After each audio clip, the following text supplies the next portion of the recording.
I am very grateful to be here in this chair because this is a manifestation for me. Yeah. I have several questions. One of the questions I have, relating off of what we talked about this morning, I really understand, as I understand it, the larger part of us is non-physical. The larger part of Esther is non-physical, and that's Abraham, of all of us. The larger and the longer, the eternal part of you. And the eternal part, okay. And I understand and I believe in that. It really makes sense to me. What I don't understand is then, what's me? Am I just like a radio? You are an important co-creator. Maybe the best word that Esther has ever found when we try to answer this question is you are an extension of. So you are an important equal part. You are the part of that non-physical consciousness. And so it's like this. Part of you said, I'll stay here and remain pure positive energy. And I'll send an aspect of myself to explore the contrast in order to ask for more. So you're the part that gets into life, that observes it, that comes to your own conclusions about how it would be better, and then without even needing words, radiates a vibration or a request, a rocket of desire, which assures the expansion of yourself and the universe at large. Your important function really is that you keep mixing it up so that you can ask for more. And then as you ask for more, then Source, who stands in that stable place, can guide you, but not because you're a puppet, but because you are a willing receiver, willing to receive the answer to the question that life caused you to ask. I feel like a vessel. I've heard you say this several times with other people also. Is the thought mine or is the thought you? Am I just receiving those thoughts or am I thinking those thoughts? It's a little tricky, isn't it? Because once you think a thought, the thought thinks. And then law of attraction responds to the thought. So all of us are more receivers of thought than we are thinkers of new thoughts, but we are modifiers of them. There's just a constant new experience. Even something as simple as moving the chair. No big deal. Chose what looked like a perfectly wonderful chair. It seemed to meet all of the qualifications until it didn't. And so then, what's the next best decision from where I am? And what's the next best decision from where I am? And what's the next best decision from where I am? And so, if you accept that you are an eternal being, and in order to be eternal, you must be expanding. And in order to be expanding, there must be contrast from which to cause you to ask for more. Then you can see how the two aspects of you just work so perfectly together. That's why we began today by saying you really have 2 points of attraction. There's this non-physical point of attraction that's calling everything that you really want to that aspect of you, and then there's you calling everything to you that you've got active in your experience, and your emotions are the blend that let you know how you're doing. Well, and is it the non-physical that's giving me the urges to follow? In this sense, yes. You, in living life, are asking for improvement, so you throw it over there.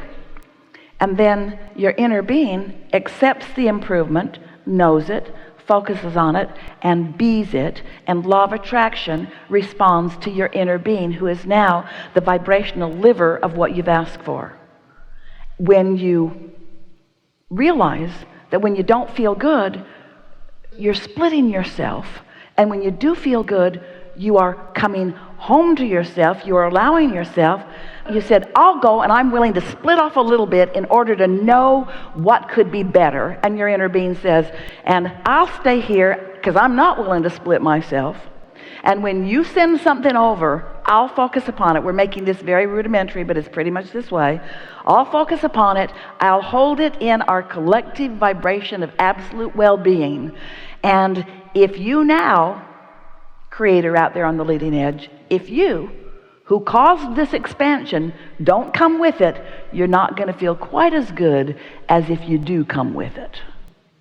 Further, since I stand here knowing everything you've asked for, and knowing very clearly where you stand in your human form in relationship with everything that you've asked for, I'll hold the image so powerfully of you being there that if you tune in, you'll know what to do next and what to do next and what to do next and what to do next. And it's sort of like, so you have an idea of this house you want to live in, and you meet with an architect, and you say, well, I didn't like not having enough closets. I want plenty of closets. And I didn't like having upstairs, downstairs. I want to be on one level. And I didn't like a crowded kitchen. And so you give to the architect what you want, often by telling him what you didn't like about where you used to live or where you are living.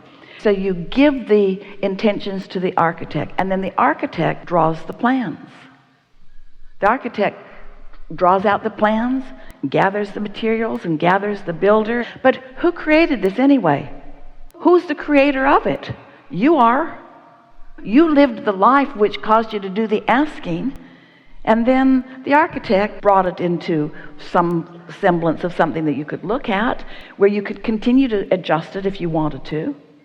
It's this vibrational becoming that we really want to call your attention to in answering your question, and then you tuning in so that you receive the impulse and you have the satisfaction of getting to watch it come together. I like that part. Yeah. For sure. I have one other question. I am kind of in a step 3 place, working towards a step 4 place and happily enjoying that progress. All right, so he's introduced something we haven't talked about today. We'll do it quickly. Step 1 is contrast causes you to ask. Step 2 is answered by your inner being and law of attraction and your vortex.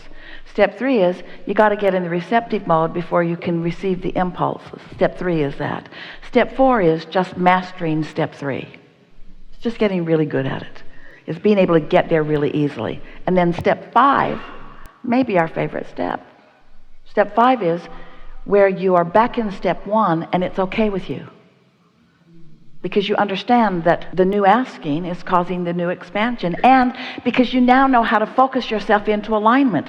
So you're not bothered by having a question to which you don't know the answer, because you know the answer will come. You're not bothered by there being a problem to which you don't know the solution, because you know the solution will come. So you're eagerly back in step 1, putting more into the vortex, and you're not mad at yourself about it, because you know that you can meditate yourself right back into the receiving mode anytime you want to. One of my favorite things that you said is help is on the way. That really works for me most of the time. But if you stay in step 1, help's on the way, it just never really gets there. Well, what my question was I had a hip replacement, which I'm really excited about, because one of the things in my vortex is greater health and getting more active. So I was feeling more step 4-ish before the hip surgery, and the pain that I had after the surgery, it was hard to not be in a bad place. That's what we mean when we say, then life comes at you. So then life is coming at you, and you're having your knee-jerk response to it. And that's normal. You can't do otherwise. You got to just say, it's okay that I'm feeling what I'm feeling, but that's why we're saying that you can't get there from there. That's what our sales job about meditation is about. Because especially when life is coming at you in a strong way to which you are having a lot of knee-jerk responses, you've got to give yourself the relief of alignment.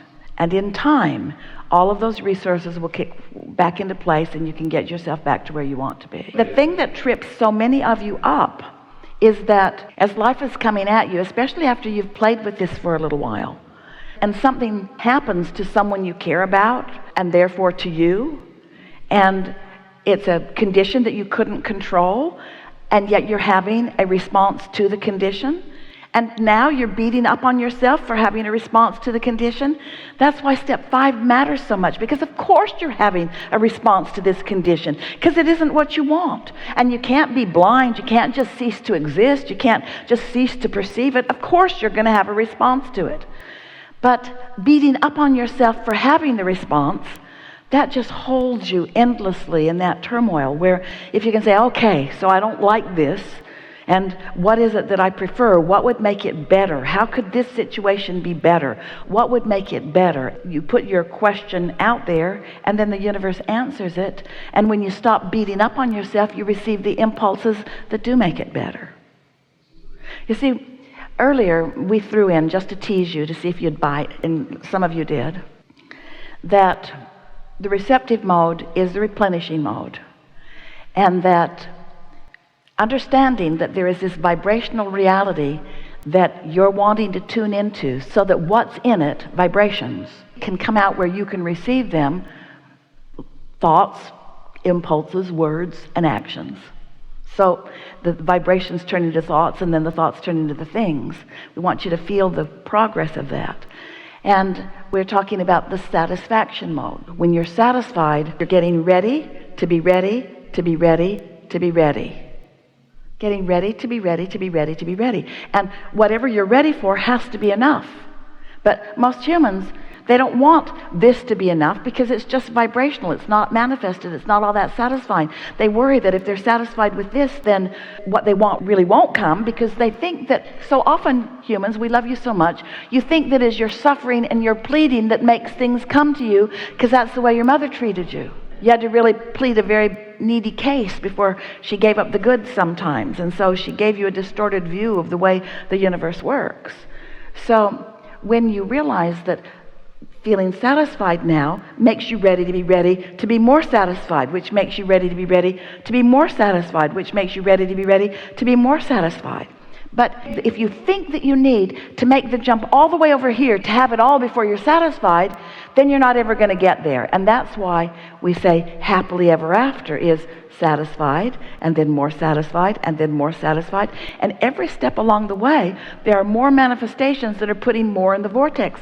Ooh, that's so important to realize. That's why you're not ever going to be completely satisfied, because you're not ever going to be at the end of your ability to receive more, because you are eternal. If you could ever reach the place where it was all done, Esther used to say to Jerry, why don't you buy me that pretty car? It would make me happy for the afternoon. And that wasn't too far from really what she meant, because it was a manifestation. Whoopee! Smells great, looks great, look how fast it goes. And then after a little while, it's just a way to get from one place to another again. Where if you're satisfied to be satisfied, to be satisfied, to be satisfied, then you're not banking on that thing that doesn't come all that often to sustain you longer than it is able to do. The manifestation was never meant to be what satisfies you. Ooh. You've been saying it in other ways. You've been saying the joy is in the journey.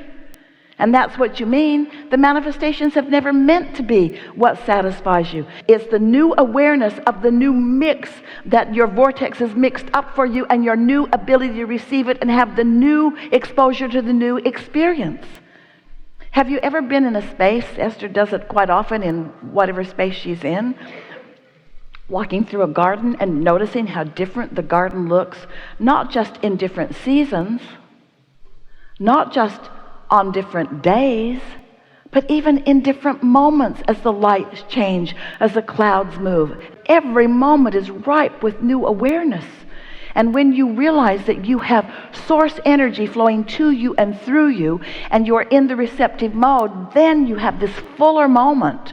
Some years ago, when Jerry and Esther first moved to San Antonio, Esther walked down to the gate to open it, and Jerry was coming with the car, and he didn't come right away, so she walked down and she was standing by the gate, and all of a sudden she realized that she was having like an altered state. The sky looked unlike it had ever looked to her. She had never seen the sky look like that. She didn't know what it was. It was almost like seeing northern lights, but there aren't any in the southern sky like that. She just stood in amazement as she took it all in, and then she could smell the fragrance of some blooming something that was so far away that she couldn't see it. She could only smell it. And the feeling of the wind on her skin and everything about her physical body was just enhanced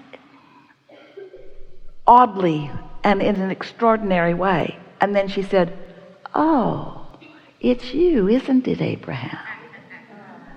And we said, you've caught us again. Peeping through your eyes, smelling through your nose, feeling through your skin, hearing through your ears. When you get tuned in to who you really are, so that the whole of you is present in this moment, and this moment, and this moment, the satisfactions of those moments, no matter what the conditions are, because your inner being knows how that condition produced this new desire, and that this new desire has the ability to be received by you, provided you are in the frequency where you can perceive it. You create your own reality, which means you translate your own reality into being, which means you perceive your own reality. That's why Several people can be walking down the same street and be having very different experience.